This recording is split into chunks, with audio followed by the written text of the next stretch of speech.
श्री कृष्ण गोविंद हरे मुरारे। श्री कृष्ण गोविंद हरे मुरारी।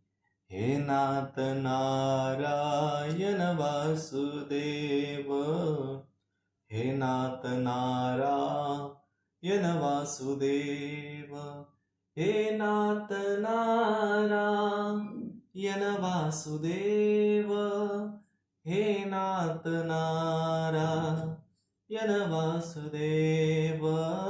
श्री कृष्ण गोविंद हरे मुरारे। हे नाथ नारायण वासुदेव, हे नाथ नारायण वासुदेव। श्री गणेशाय नमः। श्री सरस्वती नमः। श्री सांब सदाशिवाय नमः। ओम परमात्मने नमः। श्री कृष्णाय नमः। वासुदेव सुतं देवं कंसचाणूरमर्दनं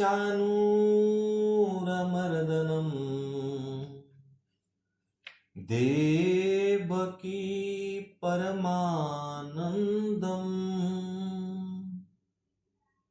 कृष्णं वन्दे जगद्गुरुम्। सर्वे भवन्तु सुखिनः, सर्वे सन्तु निरामयाः, सर्वे भद्राणि पश्यन्ति, मा कश्चित् दुःखभाग् भूयात्। ॐ शान्तिः शान्तिः शान्तिः।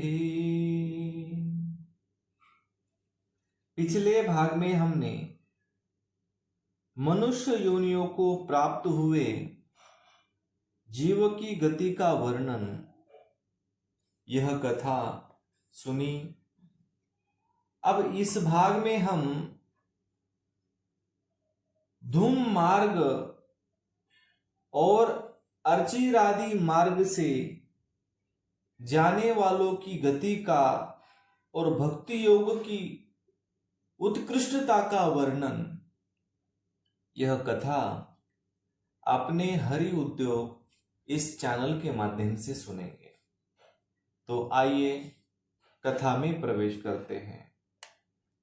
कपिल देव जी कहते हैं, माता जी और यज्ञों द्वारा श्रद्धा पूर्वक देवता तथा पितरों की ही आराधना करता रहता है।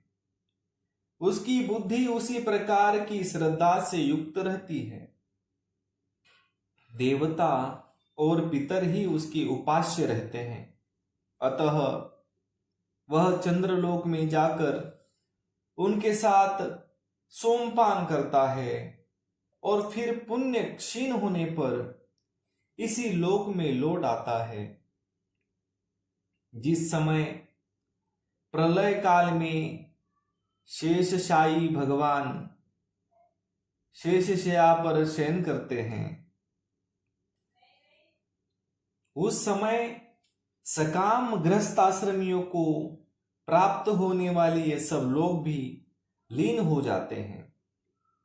जो विवेकी पुरुष अपने धर्मों का अर्थ और भोग विलास के लिए उपयोग नहीं करते, बल्कि भगवान की प्रसन्नता के लिए ही उनका पालन करते हैं, वे अनासक्त, प्रशांत, शुद्ध चित्त, निवृत्ति धर्म परायण, ममता रहित और अहंकार शून्य पुरुष स्वधर्म पालन रूप सत्व गुण के द्वारा सर्वथा शुद्ध चित्त हो जाते हैं।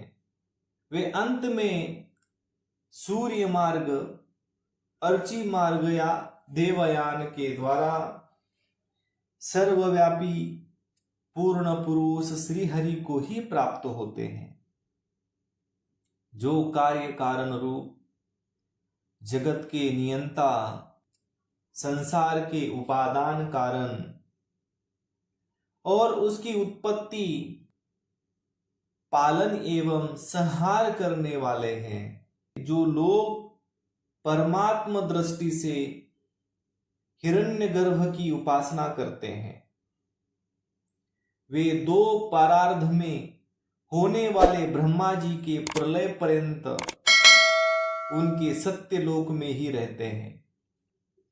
जिस समय देवतादि से श्रेष्ठ ब्रह्मा जी अपने द्विपरार्ध काल के अधिकारों को भोग कर पृथ्वी, जल, अग्नि, वायु, आकाश, मन, इंद्रिय, उनके विषय शब्दादि और अहंकार आदि के सहित संपूर्ण विश्व का संहार करने की इच्छा से त्रिगुणात्मिका प्रकृति के साथ एक रूप होकर निर्विशेष परमात्मा में लीन हो जाते हैं।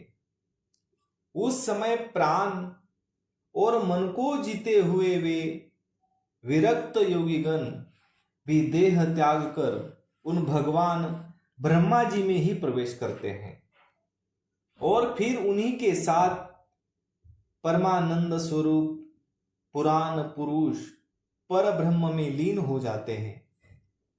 इससे पहले वे भगवान में लीन नहीं हुए, क्योंकि अब तक उनमें अहंकार शेष था। इसलिए माता जी, अब तुम भी अत्यंत भक्ति भाव से उन श्रीहरि की शरण में जाओ। समस्त प्राणियों का हृदय कमल ही उनका मंदिर है और तुमने भी मुझसे उनका प्रभाव सुन ही लिया है।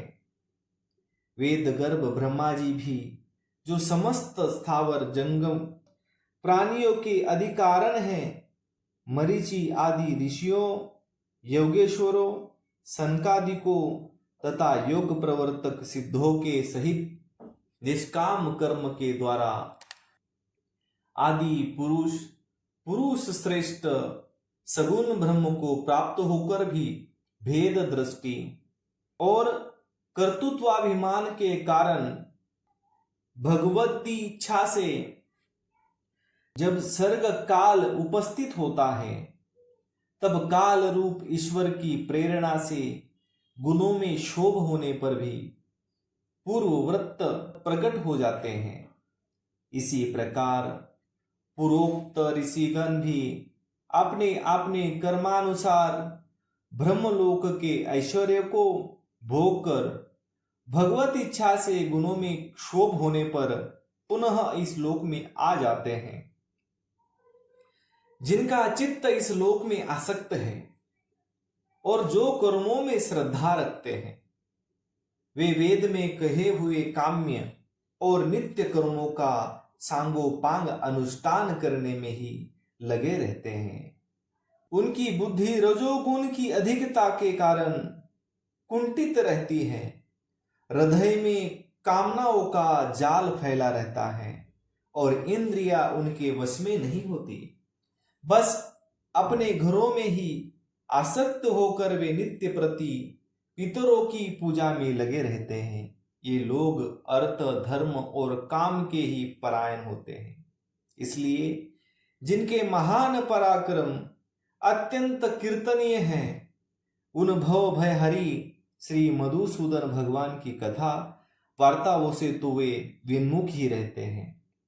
हाय विष्टा भोजी कुकुर सुकर आदि जीवों के विष्टा चाहने के समान जो मनुष्य भागवत कथामृत को छोड़कर निंदित विषय वार्ताओं को सुनता है, वे तो अवश्य ही विधाता के मारे हुए हैं।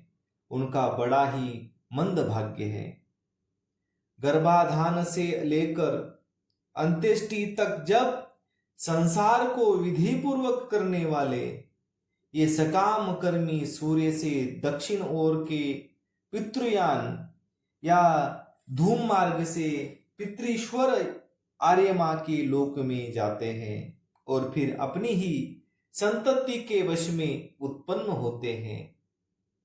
माताजी पितृलोक के भोग भोग लेने पर जब उनके पुण्य क्षीण हो जाते हैं तब देवता लोग उन्हें वहां के ऐश्वर्य से च्युत कर देते हैं और फिर उन्हें विवश होकर तुरंत ही इस लोक में गिरना पड़ता है।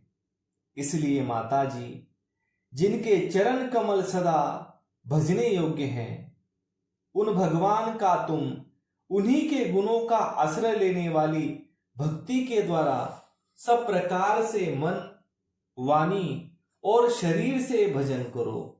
भगवान वासुदेव की प्रति किया हुआ भक्ति योग तुरंत ही संसार में वैराग्य और ब्रह्म साक्षात्कार रूप ज्ञान की प्राप्ति करा देता है। वस्तुतः सभी विषय भगवत रूप होने के कारण समान है। अतः जब इंद्रियों की वृत्तियों के द्वारा भी भगवत भक्त का चित्त उनमें प्रिय अप्रिय रूप विषमता का अनुभव नहीं करता, सर्वत्र भगवान का ही दर्शन करता है, उसी समय वह संग रहित सब में समान रूप से स्थित, त्याग और ग्रहण करने योग्य, दोष और गुणों से रहित, अपनी महिमा में आरूढ़ अपनी आत्मा का ब्रह्म रूप से साक्षात्कार करता है। वही ज्ञान स्वरूप है, वही परब्रह्म है, वही परमात्मा है, वही ईश्वर है, वही पुरुष है, वही एक भगवान स्वयं जीव शरीर विषय इंद्रियां आदि अनेक रूपों में प्रतीत होता है। संपूर्ण संसार में आसक्ति का भाव हो जाना बस यही योगियों के सब प्रकार के योग साधना का एकमात्र अभिष्ट फल है। ब्रह्म एक है, ज्ञान स्वरूप और निर्गुण है, तो भी वह बाह्य वृत्तियों वाली इंद्रियों के द्वारा भ्रांति वश शब्दादि धर्मों वाले विभिन्न पदार्थों के रूप में भास रहा है। जिस प्रकार एक ही परब्रह्म महतत्व वैकारिक राजस और तामस तीन प्रकार का अहंकार पंच महाभूत एवं 11 इंद्रियारोप बन गया और फिर वही स्वयं प्रकाश इनके संयोग से जीव कहलाया, उसी प्रकार उस जीव का शरीर रूप यह ब्रह्मांड भी वस्तुतः ब्रह्म ही है, क्योंकि ब्रह्मा से ही इसकी उत्पत्ति हुई है। किंतु इसे ब्रह्म रूप वही देखता है जो श्रद्धा, भक्ति और वैराग्य तथा निरंतर के योगाभ्यास के द्वारा एकाग्र चित्त और असंग बुद्धि हो गया है।